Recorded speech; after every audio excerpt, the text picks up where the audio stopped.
Favourite food എന്ന് പറഞ്ഞു കഴിഞ്ഞാൽ എനിക്ക് കുറേ ഫേവറേറ്റ് ഫുഡ് ഉണ്ട്. പക്ഷെ മന്തിയൊക്കെ മിസ്സിന് ഇഷ്ടമാണെങ്കിൽ എനിക്ക് ഏറ്റവും ഇഷ്ടമുള്ള ഫുഡ് എൻ്റെ അമ്മ ഉണ്ടാക്കുന്ന സാമ്പാറും ചോറും അതുപോലെ അവിയലും പിന്നെ അയില വറുത്തതും.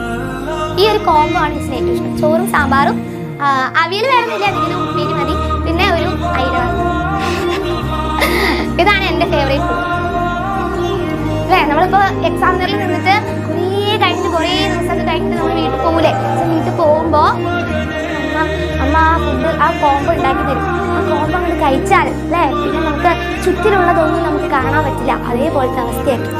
അപ്പം നമുക്ക് അമ്മ ഉണ്ടാക്കുന്ന ഫുഡ് ഒരു വേറെ ലെവൽ തന്നെയാണ്. ഇപ്പം നമുക്ക് നമ്മുടെ വീട്ടിൽ നിൽക്കുമ്പോൾ അതിൻ്റെ വില അറിയില്ല. വീട്ടിൽ നിൽക്കുമ്പോൾ നമുക്ക് എന്താ അമ്മയുടെ വലിയ വിലയൊന്നും ഉണ്ടാവില്ല. പക്ഷെ നമ്മൾ വേറെ ഹോസ്റ്റലിലൊക്കെ നിന്ന് പഠിക്കുക അല്ലെങ്കിൽ ദൂരെ എവിടെയെങ്കിലുമൊക്കെ പോയി ജോലിയൊക്കെ ചെയ്യുന്ന ആ സമയത്താണ് കണ്ട ഒരു വില. കണ്ണുള്ളപ്പോൾ കണ്ണിൻ്റെ വില അറിയില്ല.